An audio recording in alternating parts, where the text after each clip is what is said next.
Imagine you wake up in the middle of the night. Not in your bed, not in your room.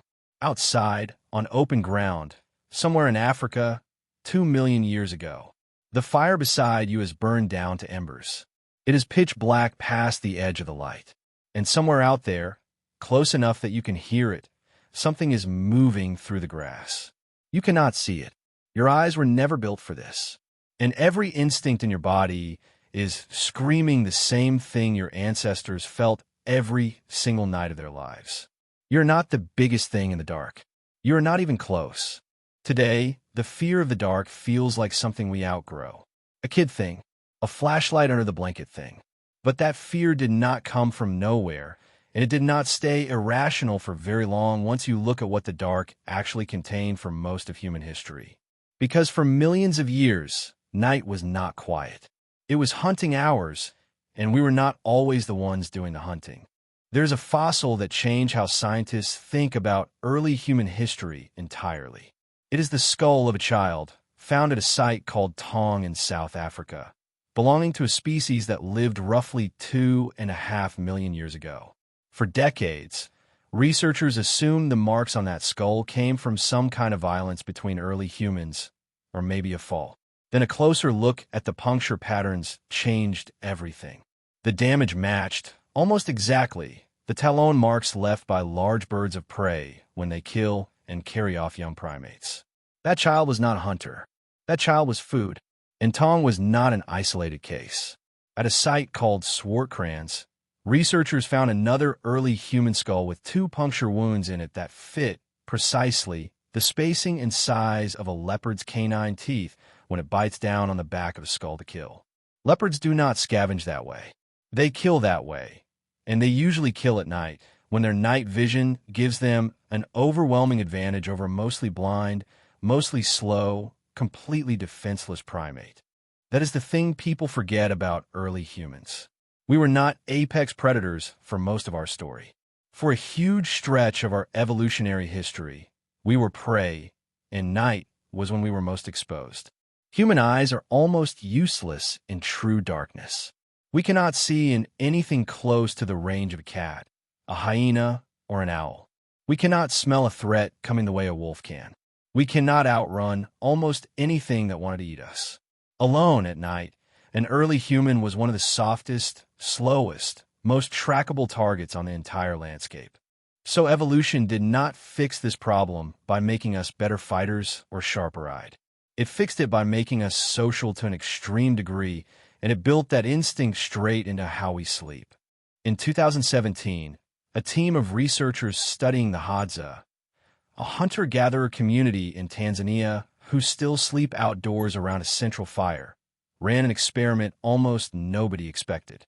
They gave 33 adults small wrist devices that tracked exactly when each person was asleep or awake over 20 days and nights. What they found was strange. Out of roughly 13,000 total minutes of nighttime observation, there were only 18 minutes across the entire study when every single adult in the group was asleep at the same time. 18 minutes out of 13,000. The rest of the time, at any given moment, close to 40% of the group was awake or drifting in and out of light sleep. Nobody was assigned to keep watch. Nobody had a night shift. It just happened automatically because different people's internal clocks run at different speeds. Older adults tend to wake earlier and sleep lighter. Younger adults tend to stay up later, and when you put a group of mixed ages together around one fire, their sleep naturally staggers itself into overlapping shifts. Researchers call this the sentinel hypothesis. Somebody is basically always half awake, without anyone ever having to decide it should be that way. This is not a coincidence, and it is not just a Hadza thing.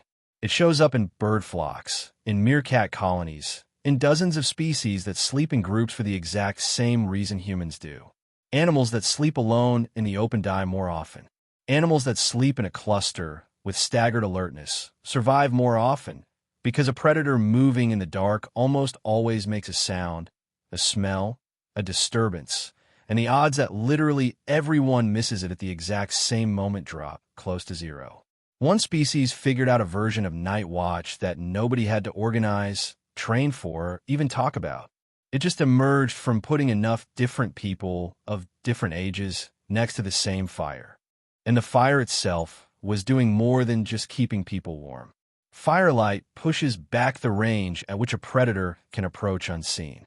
It disrupts a nocturnal hunter's night vision advantage. Some researchers believe the ability to reliably keep a flame going through the night may have done more to reduce predation risk on sleeping humans than almost any weapon our ancestors ever carried. A fire meant a lit perimeter. A lit perimeter meant a predator had to cross visible ground to reach you. And crossing visible ground meant a much higher chance that one of those half-awake sleepers around the fire would open their eyes at exactly the wrong moment for the animal stalking them. This is also very likely where a huge amount of human storytelling and bonding got its start. Anthropologists studying groups like the Juhoansi in the Kalahari have found that nighttime, firelit conversation looks completely different from daytime conversation. During the day, people talk about practical things. At night, the subject shifts overwhelmingly towards stories, myths, and shared history. Sitting close together in the dark with a fire between you and whatever might be out there was not just about safety. It became the setting where humans passed down warnings, lessons, and the identity of the group itself, generation after generation, in the one part of the day when everyone was forced to stay in one place, together for hours. So the fear you still feel walking down a dark hallway, or the strange unease of a house with the lights off, is not some outdated glitch in your brain. It is an inherited response from an extremely long stretch of time when that fear was completely accurate. The humans who felt uneasy sleeping alone, who instinctively wanted to be near others when the light went out, who slept lighter and woke easier at the smallest sound, were the humans whose genes made it into the next generation. The ones who did not feel that fear, who wandered off from the group at night, who slept too deeply too far from the fire, mostly did not. We built cities, locked doors, and electric lights specifically to make that fear irrelevant. But the fear itself is older than language, older than fire, maybe older than our own species. It was not designed to make you anxious. It was designed to keep you alive long enough to become an ancestor.